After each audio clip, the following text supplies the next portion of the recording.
Conoce de cerca a los líderes de la comunicación y el medio empresarial, cuyo talento los ha llevado a ocupar los cargos ejecutivos a través de los cuales han transformado la forma de hacer negocios y dar valor agregado a sus marcas. Escucha el programa Estamos en Comunicación con Carlos Muñoz todos los viernes de 10 a 11 de la mañana por Radio Anáhuac 1670M. Eleva tus sentidos.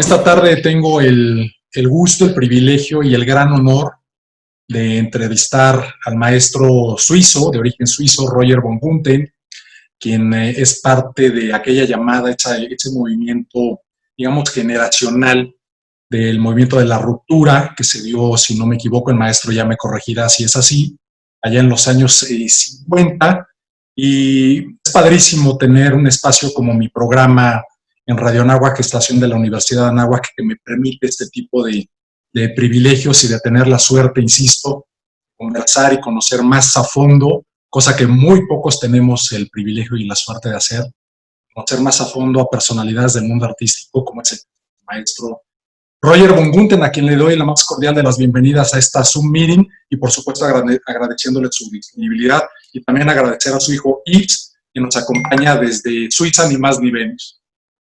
Sí, muchas gracias por mi parte, por poder decir algo al público, ¿no? Maestro, pues, ¿qué le parece si empezamos por el comienzo, valga la expresión, los comienzos en su carrera artística? Obviamente yo sé que le gusta mucho el tema de la botánica, etcétera, que mucho de su obra se inspira en este tema. ¿Cómo llega a México desde Suiza? ¿En qué año? ¿Y cómo se empieza a estar y a relacionar con estos artistas increíbles del movimiento de la ruptura, maestro von Gunthen?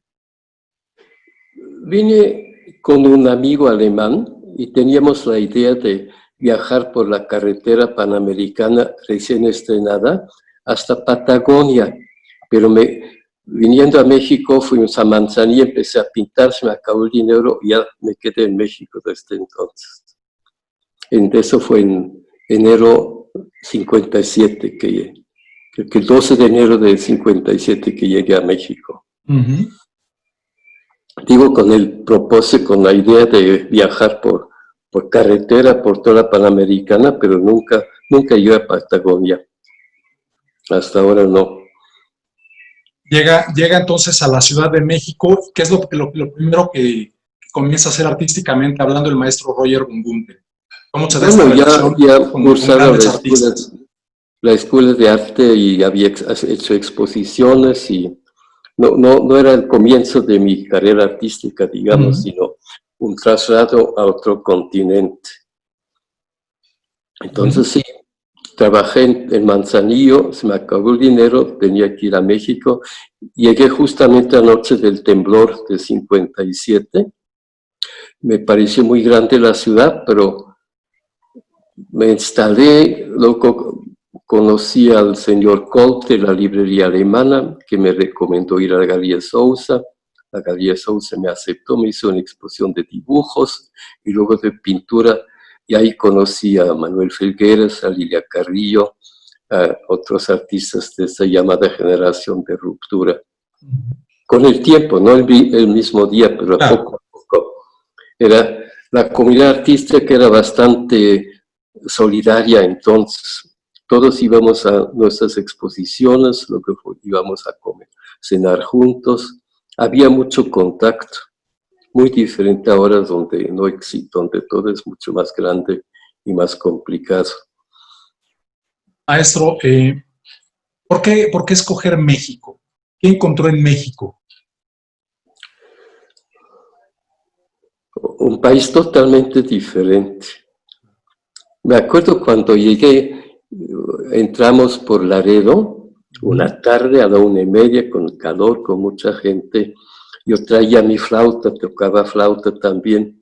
El aduanero me dijo, ¿es suya? Sí, tóquela. Los toqué tantito. No, está bonito, sígale. Y viniendo de Suiza pensé que era un abuso de autoridad. Y al ratito me dio risa, de este país me va a gustar, porque es un país humano. Y así ha sido, ¿no? Todo este interés por el prójimo y la abertura, eso me gustó mucho. ¿Qué ha encontrado en este país en términos evolutivos, artísticamente hablando, por supuesto, maestro, en el México de aquellos años 50 versus el México del siglo XXI? ¿Qué ha encontrado? ¿Cómo hemos evolucionado en términos artísticos? Pues la principal cosa era que los pintores de la escuela mexicana no permitían que se introduzca otro tipo de pintura en los museos y en los lugares oficiales. La Galería Sousa era diferente, aceptaba artistas también extranjeros, y en esta época los que compraban eran turistas principalmente. Entonces había una introducción muy normal, digamos. Pues que la galería me aceptó, también me aceptaron los artistas que pertenecían a ella. Y luego vino Juan Martín con su galería, desde entonces siempre he estado con la Galería Juan Martín. Maestro, me encantaría que nos hiciera el favor de compartir también qué es exactamente el movimiento de la ruptura, la generación de la ruptura, quiénes la integraron, porque tengo entendido que por ahí como que todavía no se ponen de acuerdo y hay polémica en torno a este tema. ¿Cómo comenzó, qué significa y quiénes, insisto, quiénes la Claro, integraron? pues hubo varios comienzos. Uno era una exposición que iba a hacer el gobierno mexicano en el año 68, después de la matanza de Talco. Entonces, en el Salón Solar para las Olimpiadas, que también tenían lugar este mismo año. Y había quienes no queríamos participar en el salón oficial. Entonces juntamos, y me acuerdo con Juan García Ponce, con Manuel Felgueres, dijo, o nos aguantamos o no tenemos nada, porque también, claro, había mucha competencia entre los artistas. Fulano nunca expondría con Mengano, pero como dijo Manuel, los aguantamos. Primero, ¿cómo se llama?, en una biblioteca en San Ángel, y al año siguiente una exposición más grande en el MUCA, en el Museo de la Universidad. El museo dijo, esta parece es para aquí, aquella para allá, y nos aguantamos y tuvimos algo junto que tenía mucho éxito, mucho público, y que fue el principio de una generación abierta. No todos participaban, pero los salones independientes eran una abertura. Y antes, en 1966, cuando Miguel Salas Ansúrez se hizo director del Palacio de Bellas Artes, hizo una exposición que se llamaba Confrontación 66, ¿no? Toda Bellas Artes estaba lleno de pintores, había una selección en el museo propiamente dicho, y el que quería podía exponer en los pasillos y en los camerines. Mucha gente, y una revista que se llamaba Alarma publicó un artículo, Gran Trifulca de Artistas en Bellas Artes, y parece que la culpa la tenía un tal señor Kandinsky. Ahí entró el fantasma de la abstracción, pero todo era muy, algunos y otros, otro grupo, no había, lo único que se le ocurrió, creo que era, ¿quién habló de la ruptura? Una historiadora de arte, creo que no se me acuerda su nombre, ¿no? Es una crítica de arte, si no me equivoco. Sí, sí. ¿No es Teresa del Conde, si no me equivoco? Teresa del Conde, Teresa sí. Del Conde. Sí, ella hizo un libro sobre ruptura, ¿no? Y la generación, porque era casi lo único que nos reunía, era nuestra edad. Exacto. Oiga, maestro, y me encanta imaginar cómo eran esas reuniones, esas, no sé si llamarle tertulias entre los grandes, incluido usted, por supuesto, el maestro Manuel Felgueres, el maestro Cuevas, el maestro Vicente Rojo. ¿Cómo eran esas reuniones? ¿En dónde se daban cita? ¿De qué platicaban? ¿Comentaban acerca de su trabajo artístico? ¿Cómo era, maestro? En primer lugar, lo que hacíamos, como dije, era asistir a las exposiciones, a las inauguraciones, ir a cenar después, o vernos en Café Kinneret jugar ajedrez. La zona rosa era el centro de la cultura, digamos, de la cultura pictórica sobre todo, ahí donde nos veíamos cuando queríamos, siempre había alguien, ¿no? Ajá. Ahí en un café de la zona rosa. ¿De qué platicaban, maestro? Además de jugar ajedrez. Bueno, en realidad de muchas cosas, ¿no? De pintura, desde luego, Claro. del público, de qué se hacían en otras partes, si alguien había visto una exposición, había tenido una beca. Era un intercambio de opiniones como desgraciadamente hoy no hay. Por alguna razón ya no hay esto. Maestro von Gunthen, el día de hoy, ¿qué es lo que a un artista de la talla de usted lo inspira y lo alienta para seguir trabajando de la manera como lo hace, de manera, por supuesto, tan creativa y tan activa?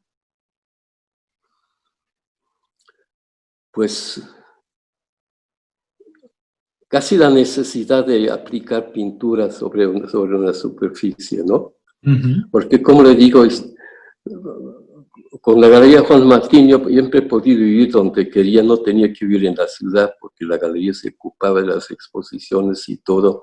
Ahorita que vivo como casi toda la vida en Tepoztlán, me siento bastante aislado, sobre todo ahorita, pero ya es una situación excepcional. Pero sí, yo creo que el mundo del arte, del mercado de arte está muy organizado. Uh-huh. Está dominado por ciertas ferias como la zona Maco y otras, con curadores, con historiadores que sienten que ellos tienen que dar la pauta o decir qué es el arte contemporáneo, ¿no? El arte contemporáneo es lo que se hace hoy. Pertenecer a un grupo, no pertenecer es otro asunto. Uh-huh. Precisamente, ya que lo menciona, maestro, la zona Maco y demás, ¿cuál es su opinión? ¿Qué opinión le merece al maestro von Gunthen los nuevos valores, por llamarlo de alguna manera, del arte en nuestro país? ¿Cómo los ve? ¿En qué se diferencia del arte de hace 30, 40, 50 años? ¿Cómo está viendo este arte contemporáneo? La cosa es, en primer lugar, de calidad, ¿no? O de sentido de contenido que tiene el arte. Hay muchísima especulación, ya lo sabemos todo, ¿no? Lo que tiene con las subastas y los cuadros que se destruyen y toda esta cosa que llama la atención, que parece está en el foco del mercado de arte en grande hoy en día, que tiene que ser impactante. Pero lo que a nosotros nos importaba, nos sigue importando, es el contenido, el valor de una obra de arte, ¿no? No el impacto, sino el arte debe conmover, no impactar. El impacto viene y se va y luego la gente se busca algo nuevo que sea más impactante todavía, pero esto no es el meollo del arte. Maestro, en algunas ocasiones he estado platicando con algunos artistas y yo soy de la idea, y usted me corregirá siendo el experto en la materia, yo siempre les comento que el arte no es subjetivo, se nace con el buen gusto con relación al arte o de plano no se nace con buen gusto. Entonces ellos me debaten y me dicen, no, es que el arte es subjetivo, para ti puede ser una obra horrorosa, pero para alguien más debe ser bellísima, y entonces entramos en una polémica, y un debate muy a gusto, por llamarlo de alguna manera, porque yo insisto en que para el arte se tiene buen gusto o no se tiene buen gusto. La capacidad de apreciar el valor que usted está mencionando precisamente con respecto a la creación de una obra. ¿Qué piensa usted, maestro? Digamos, cada disciplina artística tiene sus elementos, ¿no? Los elementos visuales son el color, la forma y la factura. Factura, entiendo lo que hace la mano, ¿no? La mano, cómo presenta el contenido el color y las formas en una superficie, o pues en una escultura también. Y esto me parece muy importante, la transmisión del mensaje a través de esta factura. Qué importante. ¿No? Pero esos son valores que son valores que se pueden determinar. Se puede determinar si algo tiene calidad o no tiene calidad. Me parece totalmente posible. Claro. Ahora, si entra en tal y tal categoría de moda, esto ya es otra cosa, ¿no? Exactamente. El espectáculo del arte es otra cosa. Maestro, de todos los artistas con los que usted ha tenido relación a lo largo de su increíble trayectoria artística, ¿cuál diría que son los tres a los que usted más ha respetado artísticamente hablando, y admirado y tal vez hasta querido? Yo creo que no hay el mejor pintor. Lo que hay es la obra, ¿no? Entonces, yo admiro muchísimo a Rufino Tamayo. Es alguien que me parece impecable, pero no se puede decir que él es el más grande y otros menos, y el tercero y el cuarto, sino es la obra la que cuenta. Todos hacemos obra, puede ser excepcional y o cosas no tan excepcionales. No es la cuestión de categoría, sino de la obra en sí, la presencia de la obra. Si nos dice algo, si no nos dice, si grita o si no grita. El tiempo tiene que ver, ¿no? El gusto cambia. De repente se descubre un pintor o un escultor que antes fue casi olvidado. No hay nada fijo. Claro. Pero la conmoción, el arco iris siempre es el arco iris, ¿no? Donde ocurra. Maestro, de todas sus increíbles obras, ¿tiene alguna predilecta y por qué? ¿Perdón? De todas sus obras, maestro, ¿tiene alguna o algunas, digamos, que nos compartiera tres de sus obras magistrales? ¿Cuáles escogería usted y por qué, maestro? ¿Qué le representa? Y eso cambia también con tiempo. En realidad, no. Si hay cosas que quiero más por alguna razón personal, quizás porque me costó mucho trabajo, tenía una connotación con algo que me sucedía en este momento. Pero no podía hacer una lista, primera, segunda, tercera. También cambio, ¿no? Claro. Ahorita pues, pinto muy diferente que hace 12 años, 10 años, 20 años. Maestro, ¿qué tiene preparado para toda vez que salgamos de este confinamiento debido a la contingencia sanitaria? ¿Qué nos espera a nosotros como fanáticos y amantes del arte? ¿Qué nos espera del maestro Roger Vonnegut? ¿Qué estará haciendo? ¿Cuáles son sus proyectos? Lo que he hecho aquí en Tepoztlán en mi estudio, no sé cómo, si puedo hacer una exposición, varias exposiciones, tengo bastante obra, pero cómo encaja en el momento no lo sabría decir. Yo justamente siento que a las personas les cuesta contemplar, quizás es porque estamos tan bombardeados de imágenes, ¿no? Espectaculares, aquí con los aparatos electrónicos que ya no, generalmente nos piden algo, que compremos tal cosa o que votemos por fulano de tal. Entonces hay cierta animadversión, cierto cuidado, cierto recelo de dejarse llevar por una imagen. Y esto siento va en detrimento de la apreciación de un cuadro. Ya. Cuesta. Sí. Maestro, hay gente que erróneamente considera que no vale mucho la pena comprar arte porque representa un gasto. Yo siempre he pensado, aunque sea un neófito del mundo del arte, hoy me doy cuenta que es una gran inversión, una gran oportunidad para hacernos y enriquecer nuestra cultura personal de sobremanera. ¿Qué le dice el maestro Roger Vonnegut a toda esta gente que, insisto, cree que es un gasto y no es una inversión, precisamente en invertir en un trabajo artístico como el de talentos como el de usted? Pues yo creo que hay personas que son coleccionistas, que coleccionan y que ven lo que hay y la diversidad que hay, que en esto, que en una colección completa según su criterio, ¿no? Ese es el coleccionista. El inversionista es otra cosa, ¿no? El inversionista se deja también llevar por lo que dice la crítica, lo que dicen las galerías, si suben los precios, Esto ya no tiene que ver con el arte, es otra cosa, no es el mercado. Exactamente. Pero sí, es maravilloso encontrar a alguien que realmente puede y quiere vivir con un cuadro, ¿no? Exacto, porque puede haber gente, maestro, que pueda invertir en arte y quizá no le gusta o no sabe apreciarlo y nada más lo hace pensando en obtener un lucro con el tiempo, el paso del tiempo. ¿Será posible esto? Pues ha sido no tan seguro como se pensaba, ¿no?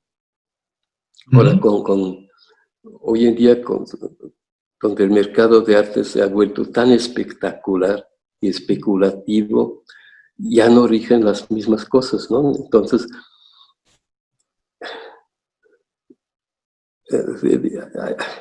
había un precio, digamos, de trabajo, ¿no? Si puedo meterlo en tanto, puedo seguir comiendo y trabajando. Hay otro que va más allá, de lo cual también uno no tiene ningún control, lo que se llama el mercado, pero también es algo muy, muy tramposo, ¿no?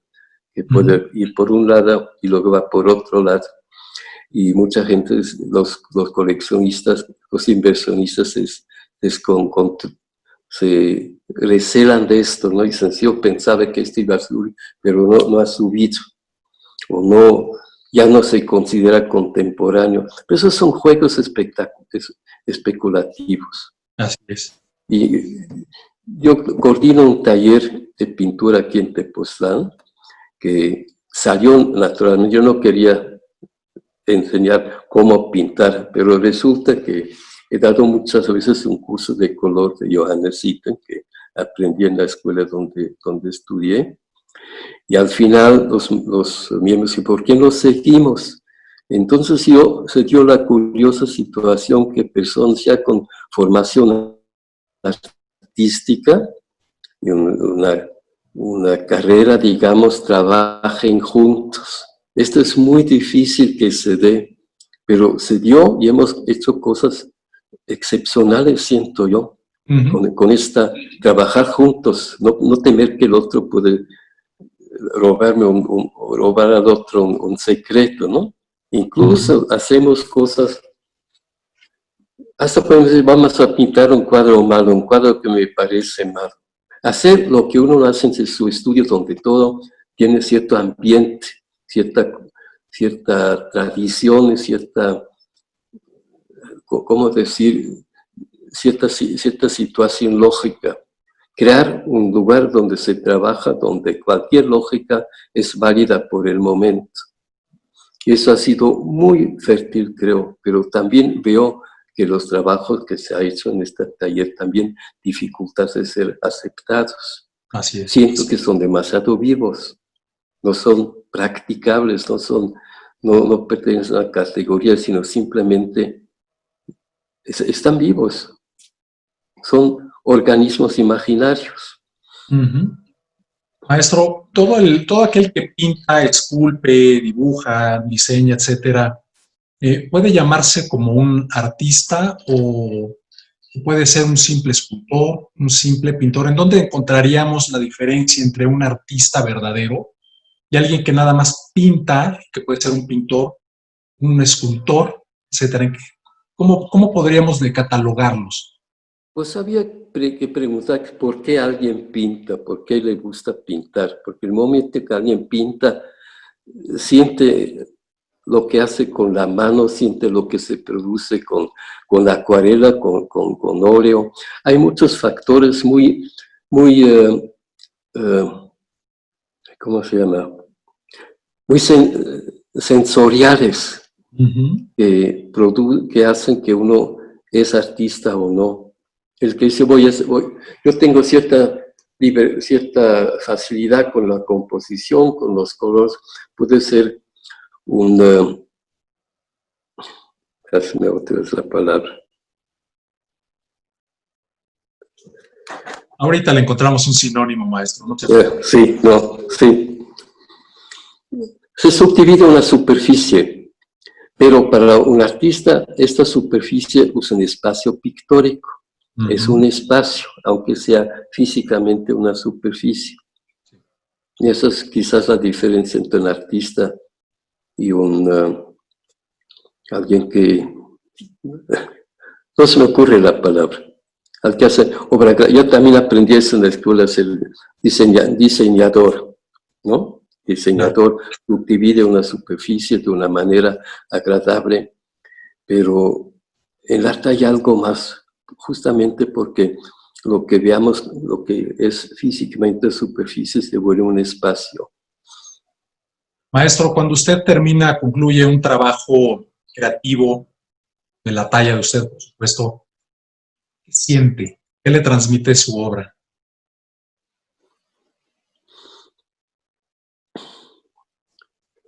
Es difícil de decir, porque puede ser un susto como un gusto, ¿no? Y ambas pueden ser igual de tener calidad, ¿no? Claro. Uno dice, ¿qué hice aquí? ¿Qué es esto que me salió? Y generalmente es esto, ¿no? Uno dice, voy a hacer tal y tal cuadro, sino voy por allá, pero uno sabe a dónde conduce el camino. Si alguien va de Tepoztlán a Cuernavaca, busca el camino más recto y más fácil, pero también si simplemente se mete al paisaje, quizás no llega a Cuernavaca sin a Cuautla, pero el que quiera caminar y descubrir y vivir con el paisaje, no le importa si llega a Cuautla, a Cuernavaca. Claro. Y eso es también ser artista, ¿no? Uno no sabe dónde va a llegar. Es un riesgo, uno se arriesga a su propia sanidad, diría incluso, ¿no? Maestro, ¿qué disfruta más cuando alguien adquiere una de sus obras o cuando alguien reconoce su obra a través de reconocimientos, valga la redundancia, de premios, etcétera? ¿Cuál es el sentido del maestro Lo que Bongunthen? realmente le satisface a uno, yo quisiera vivir con esto, yo quisiera poder ver todos los días, ¿no? Esto, no hay mayor cumplido que mayor satisfacción para un artista, ¿no? Si lo compran porque vale o porque va a valer más, pues ya tampoco entra en el mundo del arte. Hay que distinguir lo que es el arte y lo que es el espectáculo del arte. Maestro, estamos por finalizar esta entrevista, esta conversación. Rápidamente, si nos puede compartir, ¿qué es lo que le hace falta a nuestro país para que seamos mejores promotores y mayores promotores de nuestro arte? Hay mucho talento en nuestro país, pero a veces no sé si algunas autoridades, algunas instituciones como que se empeñarían en estar obstruyendo precisamente el promover este talento. ¿Qué nos hace falta en este sentido para ser una potencia a nivel mundial, artísticamente hablando, por supuesto? Gente conocedora del arte realmente, ¿no? Que realmente saben esto. Siempre se me ocurre a Juan García Ponce, ¿no? Que era amigo, pero también era una persona que no solamente sabía ver, él asimilaba los cuadros y convertía esto en palabras, podía hablar de esto sin describir, sino, digo, como una asimilación, quizás por su hermano Fernando, por estar siempre rodeado de artistas. Y era tan importante una persona así, que sabía ver y escribir y decir, ¿no? Y quizás hoy en día es difícil ver a alguien tan involucrado en ambas cosas, tanto en ver o... También la cuestión del arte abstracto, ¿no? Dice el arte abstracto, ¿qué significa? No hay música abstracta y música concreta, ¿no? La música tiene la armonía, el ritmo y... armonía, ritmo, melodía como elementos musicales, y la pintura tiene el color, la forma y la factura, y el que tiene sentido para la música oye una estructura sin que imite algo, ¿no? Pero durante tantos siglos el arte pictórico ha tenido que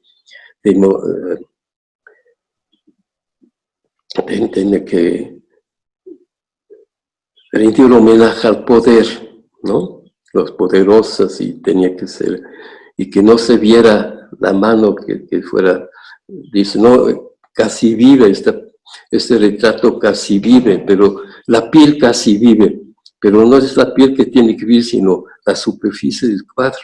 Así es. ¿No? La vemos como artistas como Rembrandt, que yo me acuerdo en un libro, tengo una cita de un crítico muy importante que llamaba a Rembrandt un embarrador irresponsable de telas, ¿no? Porque él pintaba, no trataba de borrar el movimiento de su mano, sino hay una vitalidad en la superficie que otros no tenían en este momento, ¿no? Entonces, decir que Leonardo da Vinci un mal pintor sería, todo el mundo gritaría de horror, ¿no? Pero viendo de la pintura, no la imitación de la naturaleza, que entonces era el lema, sino la pintura, la aplicación de la pintura lo que produce nuestra imaginación, sería esto. Sentimos que después de principios del siglo XX se descubrió la pintura prácticamente como tal, ¿no? Entonces, Maestro Roger von Gunther, pues le agradezco muchísimo su tiempo, la disposición y la amabilidad para compartir con nosotros un poco de su trayectoria artística, por supuesto, impresionante. Y espero verlo pronto pues en mi programa ya a nivel presencial, si Dios nos lo permite, por ahí de julio a agosto, que ya regresemos a transmitir con normalidad. sí.